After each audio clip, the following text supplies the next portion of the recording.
1 year ago, Kim Baker set the record for the Pony Express 100. Very fast, 183 miles per hour, over the 83.5-mile stretch of Nevada Highway. But Kim Baker isn't back this time. So who can break his record? Well, last fall, Michelle Doria tried. She was the fastest that day, but not fast enough for the record. I wanted more speed. Guys, in those long straightaways, the road was so nice. Michelle has a new car, but Michelle also has stiff competition. Like Junior Wilson, his home-built Pantera can do better than 230 miles per hour. But will it last?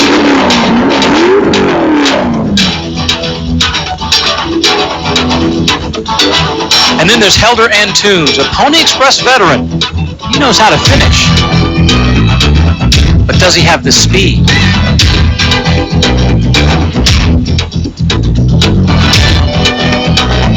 Who can challenge this lonely stretch of Nevada Highway to be the fastest in the Pony Express 100? Face it, it's a fantasy we've all had sooner or later. The thought of taking our car on the highway and for once ignoring the speed limits, not worrying about the radar detector and whether somebody's going to catch us, and just see how fast we can go. Now, the reality is most of us are never going to get the chance to do it, but there are a select few who get to do just that. Unwind their car on an open stretch of road, thanks to an event called the Pony Express 100. And it's all done up in northern Nevada, courtesy of a man, two-time Indy 500 winner, named Roger Ward. Let's go up there now. Roger? Thank you, Rick. This is kind of an original kind of a race. As a matter of fact, this is not so unique because this is the way racing actually was started, from point to point on a highway. It's a beautiful day here in Nevada, and we're looking forward to a great event. It is unique in that there are so many different classes of automobiles running in the event. We'll have cars that will probably try for like 100 miles an hour. Then we have cars that will, in fact, exceed 230, 240 miles an hour on the straightaways. As a matter of fact, we have one participant who is going to try to average in excess of 200 miles an hour. Should be very exciting. The 1996 Pony Express 100 is brought to you by Earl's Performance Products. Nobody pumps it better than Earl's. By Borla Performance Industries, world's fastest mufflers. By Auto Power, manufacturers of roll cages and safety equipment. By Sign Pros, custom lettering, signs and lettering of the pros. And by Roger Ward's Classic Auto Racing Society. For more information on upcoming events, call 805-274-4068.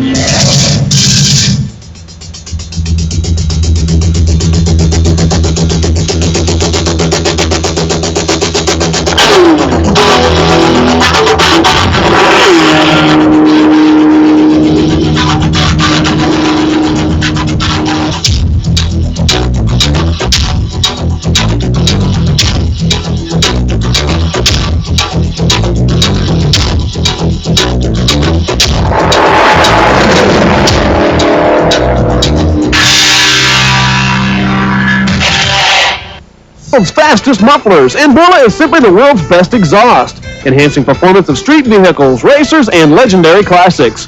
Borla, competition proven, NHRA, Winston Cup, and more. Our patented technology is available to you. Made in the USA, 100% aircraft quality stainless steel. So good racers that don't even need mufflers win with ours. Exhaust headers, tailpipes, mufflers, catback systems, available at high-performance centers everywhere.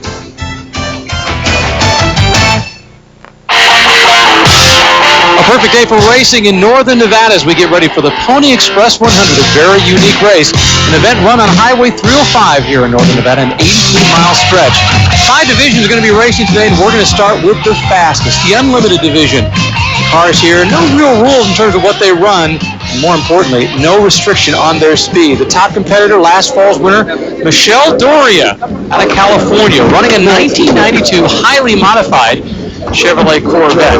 She knows how to run fast, and she intends to run about as fast as this car will go today in this event, going for the victory. Her main competition, though, has to be considered Junior Wilson. A very unique car. It's officially a 1973 Pantera, but this is a car that Junior built himself from the ground up. A car he intends to race very fast. The first time I showed up, everybody said, "Oh, this guy's a newcomer, we better watch out for him, and we better start him back slow," and everyone thought that, it's just a Pantera, and, Panteras never finish, and they don't run very fast. And the first running that I ran here, I ran 190 miles an hour with a stock body car, and I made it to the end of the nose, and I shredded a tire.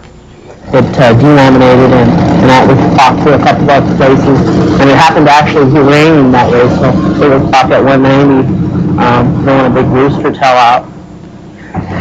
In fact, this is the third Pantera that Junior has raced, and Barbara, the first two, set the ground up as he starts the Pony Express 100. Taking a look inside, get a feel for what the driver's going through as he goes into the gears at the start of this race.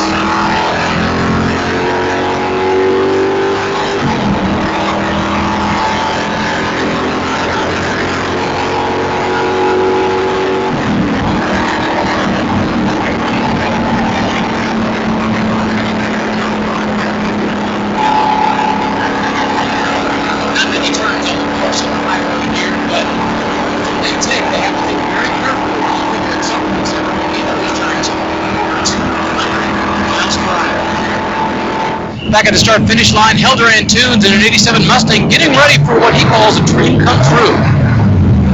Racing is what I've always wanted to do all my life. Besides this type of racing, I do some SCCA racing, road racing, as well as SCCA Pro Rallying. Basically anything I can get my hands into, I just like to get in it and drive. And the Pony Express 100 is the perfect chance for Helder to do just that, as he gets ready to take the green flag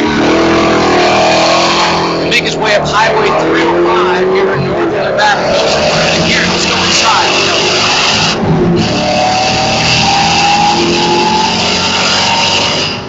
Further up the course, this is the Battle Mountain Gold Straight. It's about 12 miles from the start line. Now, this car you see in the distance, it's going to be here real fast. That's Junior Wilson in his Pantera.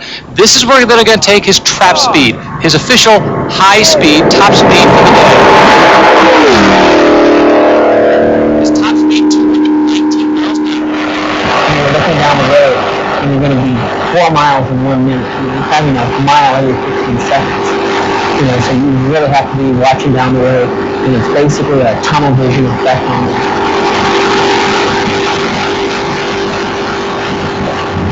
Back at the starting line, Michelle Doria is getting ready to go.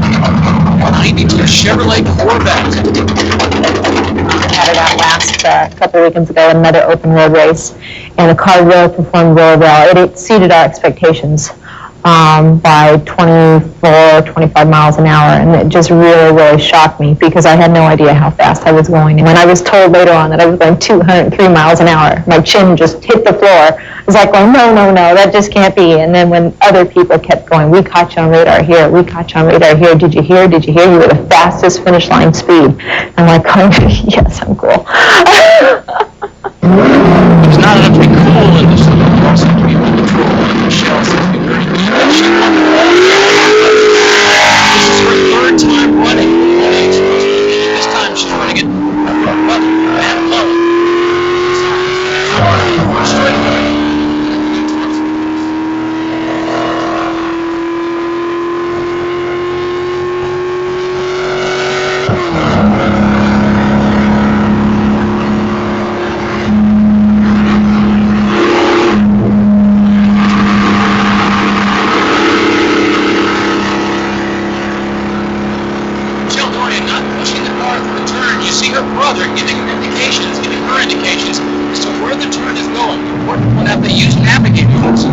This is Greg Cruz out of Huntsville, Alabama, a 95 speeder Ford Mustang.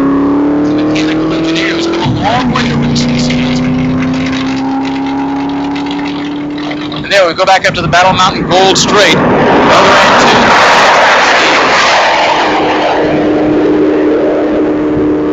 169 miles an hour, not quite as fast definitely as the Pantera, but still pretty fast. Although inside, if you go inside, you can hear a little bit of a stumble with the engine.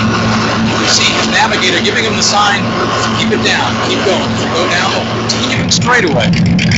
Now this car is a 1972 Saab Sonnet, officially built by Mark Landry. And obviously, when you hear this engine, you realize there's something different in there. It's a big Ford V8. Big change from the original engine that was in this car.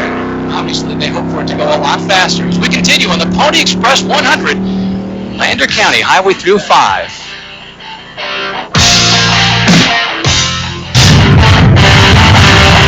quiet, peaceful day in northern Nevada in the desert. Pony Express 100, but not too quiet when Michelle Doria and her Corvette goes blowing down the Battle Mountain Road. Top speed, 211 miles an hour.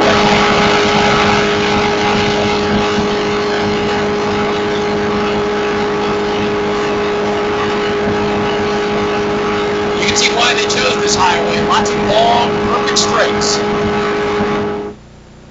Let's talk a little bit about the course. It's actually Highway 305. It's just a little over 83 miles, about 83 and a half miles.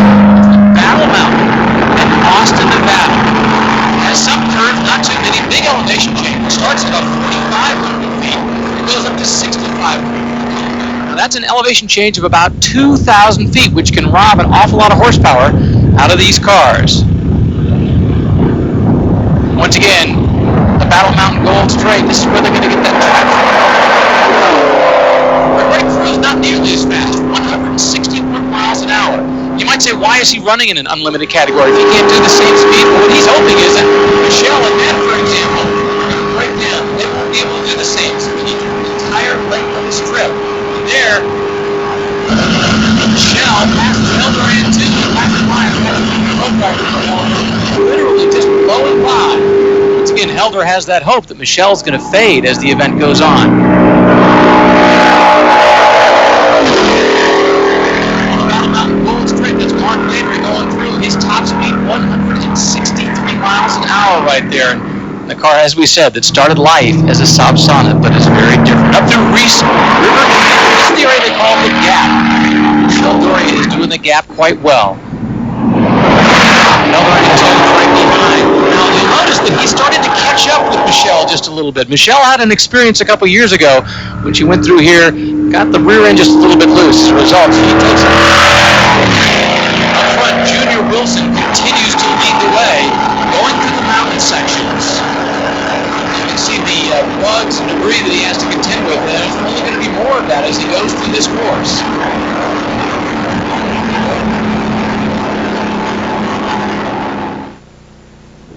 Back down in Reese River Canyon.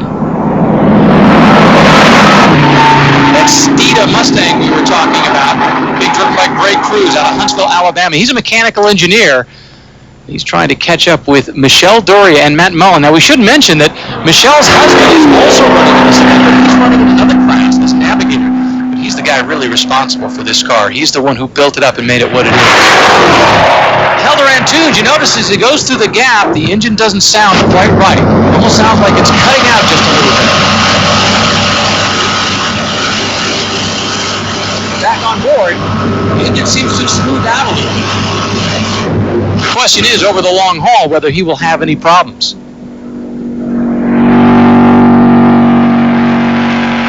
And there, the Saab Sonnet, Mark Landry continued to make way, hoping those guys up front are going to slow down and brake.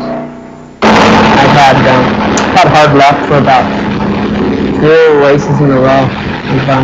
I've ran real strong, the first half of the race, and then it would seem like it would throw 2 connecting rods out the side of it.